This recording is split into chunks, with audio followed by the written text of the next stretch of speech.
사료는 편식하지만 간식은 되게 잘 먹어요. 그렇다 하더라도 사료조차 잘 먹는 반려견이 훨씬 집중력과 효율이 좋고 보상하는 음식물에 대한 흥미를 더 높게 가진다는 거예요.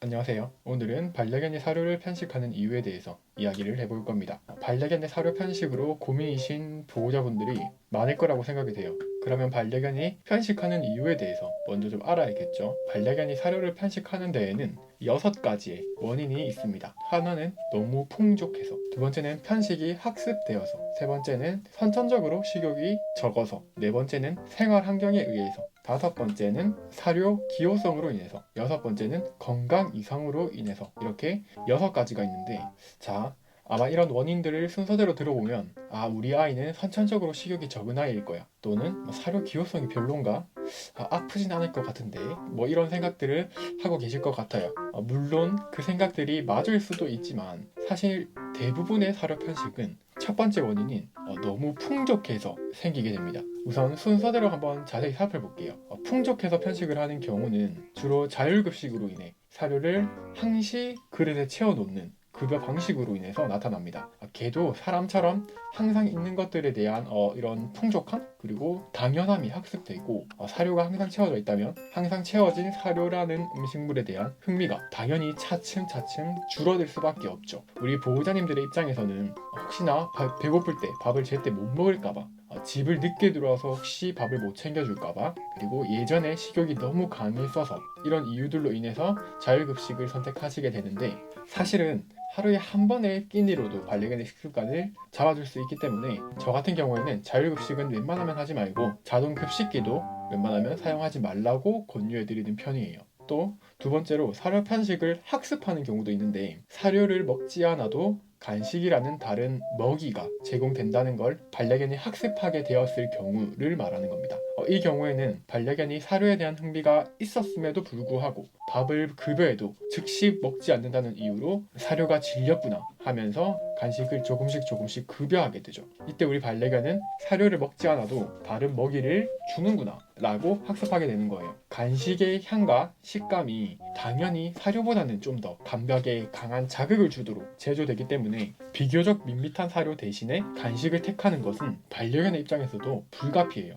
그리고 세 번째로, 선천적으로 식욕이 적은 반려견 또한 존재하지만 선천적으로 식욕과 관련된 신경 이상이나 장기의 이상이 있는 게 아니라면 후천적인 관리로 얼마든지 식욕을 풍부하게 변화시켜 줄 수 있습니다. 또 다음으로 밥을 먹는 장소나 주변 환경에 의해서도 편식이 생기는데, 반려견이 밥을 먹을 때 보호자가 과도하게 관심을 주거나 또는 역으로 관심을 전혀 주지 않았을 때 편식을 하는 반려견이 있고, 소음이 심한 장소거나 가족들이 자주 지나다니는 구간에 밥을 먹도록 식사 위치를 지정하게 되면 이런 생활 환경에 의한 편식이 나타날 수도 있습니다. 그리고 다섯 번째, 사료의 기호성으로 인해 편식을 하는 경우도 있는데, 사료의 기호성으로 인해서 편식이 나타난다 라는 걸 우리 보호자님들이 듣게 되면 사료의 맛 기호성이 우리 반려견과 안 맞나 보다 라고 생각을 하시지만, 편식을 유발하는 사료 기호성은 사료의 맛보다는 사료 알의 크기나 단단함의 차이에서 오는 것이 큽니다. 사료 알 크기나 경도의 차이는 치아 건강에도 영향을 끼칠 만큼 꽤 중요한 요소입니다. 그리고 제품마다 차이가 있죠. 시리얼 사료 같은 경우에는 우리 반려견이 노화하면서 약해지는 치아에 대비하기 위해서 비교적 경도가 약하게 제조되기도 하고, 어덜트 사료의 경우에는 저작근의 활발한 활동을 유도해주기 위해서 경도를 비교적 단단하게 제조하기도 하죠. 대체로 나이에 맞는 사료를 올바르게 급여한다면 이 기호성이라는 기준에서는 큰 문제가 없을 겁니다. 사료의 맛을 기호성의 기준으로 따지면서 너무 중시하지 않기를 권해드립니다. 그리고 마지막으로 건강 이상인데, 앞서 말씀드린 것처럼 선천적으로 식욕과 관련한 어떤 신경과 장기 이상이 있을 경우에는 꼭 정밀 검사와 함께 충분한 치료가 병행되어야 할 테고, 위염이나 자경과 같은 소화기관에 직접적인 이상이 있을 경우에도 식욕 저하로 인한 편식이 나타나기도 하겠죠. 이뿐만 아니라 우리 반려견이 다쳐서 외상이 있거나 또는 노화로 인해서 좀 몸이 약해지게 되면서 식욕이 줄어드는 반려견도 존재합니다. 밥을 잘 안 먹는다면 건강 이상의 가능성을 염두해 보시는 게 좋겠죠. 이렇게 6가지의 편식 원인이 있는데, 마지막 건강 이상 원인을 제외하고는 보호자가 잘 관리해 준다면 얼마든지 개선시켜서 매 끼니를 아주 맛있게 사료를 먹는 반려견으로 변화시켜 줄 수 있습니다. 그런데 본격적으로 사료 편식을 개선시키는 방법에 대해서 이야기를 하기 전에 왜 굳이 식습관을 개선시켜야 하죠? 라는 의문을 가지는 보호자분들도 계세요. 그래서 이 부분도 조금 이야기해 볼게요.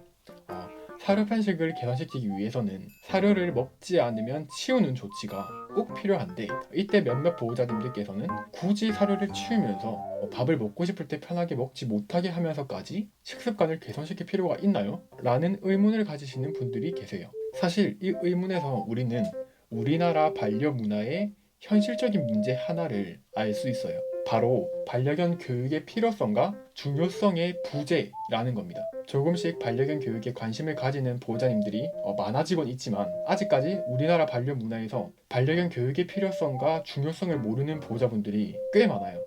아주 많아요.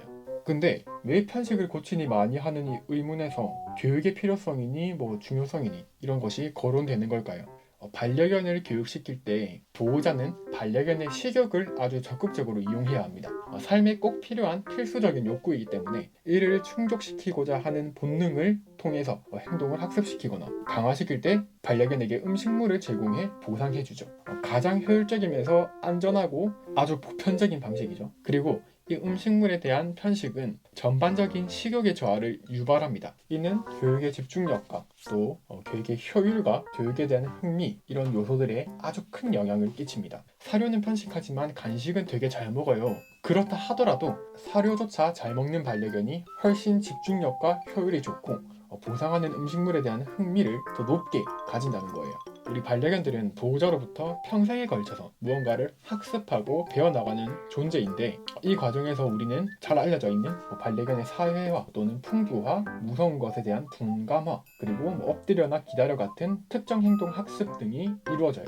이런 것들이 원활하게 이루어지게 하기 위해서는 결국에는 우리 반려견의 식욕이 되게 풍부한 상태가 유지되어야 한다는 거예요. 그리고 이런 교육적인 목적뿐만 아니라 사람처럼 걔도 규칙적인 식사량과 식사 시간을 준수하는 것이 컨디션이나 체력, 면역력과 같은 건강에 당연히 더 좋은 영향을 끼치기 때문에 편식에 대한 개선은 더더욱 이루어져야 됩니다. 그러면 드디어 본격적인 사료 편식을 개선시키는 방법에 대해서 이야기해 볼게요.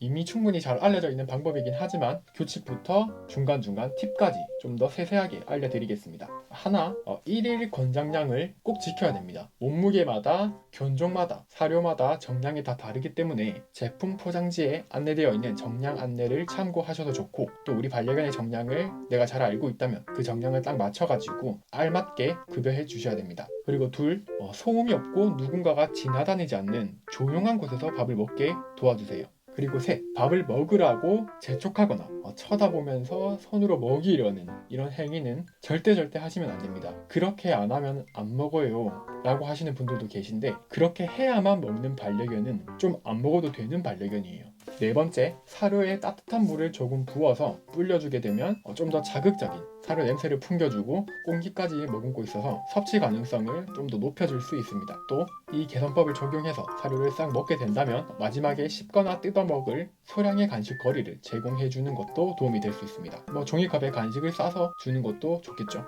산책을 하는 것도 당연히 에너지를 소모하는 활동이기 때문에 밥 먹기 전에 산책을 해주는 것으로 섭취 가능성을 높여줄 수 있습니다. 그리고 다섯 번째, 밥을 주고 2분이 경과했음에도 불구하고 밥을 안 먹는다면 단호하게 그 끼니는 치워버리시면 됩니다. 조금만 먹어봐 하는 건 안 돼요. 여섯 번째, 끼니를 굶었다면 다음 끼니 때까지 물을 제외한 어떠한 음식물도 급여하지 않아야 합니다. 근데 여기서 공복터가 걱정이 돼가지고 굶기지 못하는 보호자분들도 계세요. 공복터가 우려될 경우에는 물에 설탕을 조금 타가지고 물을 마시게끔 유도해주거나 깊은 물그릇에 간식을 아주 작게 잘라가지고 물그릇 바닥에 퐁당 빠뜨려주세요. 물을 먹는 것이 공복토를 줄이는 데 도움이 됩니다. 그리고 사실 개의 공복토는 식사 패턴이 조금만 달라져도 할 수 있는 대수롭지 않은 토예요. 특별히 건강에 이상이 없는 그런 반려견이라면 공복토는 크게 개의치 않아도 됩니다.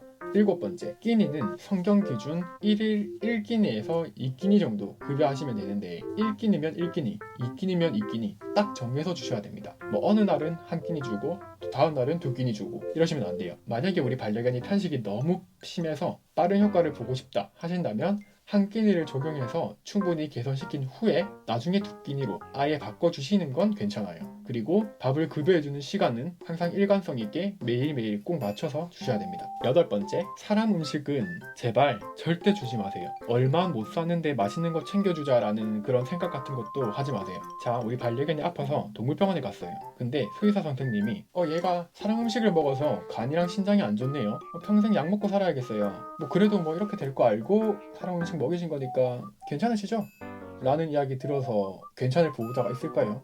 절대 없을 거예요. 제발 식습관만 잘 잡아주면 사료도 충분히 맛있게 먹을 수 있게 도와줄 수 있으니까 사람 음식 먹이지 마세요. 그리고 아홉 번째, 공복토 때문에 물에 간식을 소량 주는 것을 제외하고는 간식도 사료도 전혀 먹지 않았는데 만약에 3일 동안 5번의 끼니를 사료를 한 알도 안 먹고 굶었다. 그렇다면 제가 알려드리는 지금의 이 개선법은 중단해야 하고 식욕에 관련된 건강 문제가 있는 것일 수 있습니다. 중간에 사료를 조금이라도 먹었다면 그냥 계속 진행해 주시면 돼요. 그리고 참고로 저는 지금까지 건강한 반려견이 3일 동안 5번의 끼니를 굶는 건 단 한 번도 본 적 없어요. 모든 반려견이 웬만하면 이틀째 밥을 아주 잘 먹었습니다. 제가 알려드리는 이 방법을 그냥 잘 해내기만 하면 되는 거예요. 만약에 건강 문제가 없음에도 장기적으로 사료를 먹지 않는다면 이건 다른 심리적인 요인이 있을 가능성이 크기 때문에 우리 반려견 트레이너나 훈련사에게 좀 전문적인 도움을 한번 받아보시기를 바랍니다.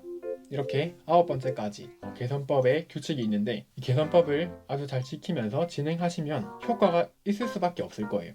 꾸준히 진행해 보시기를 바랍니다. 이번 영상은 이렇게 여기까지입니다.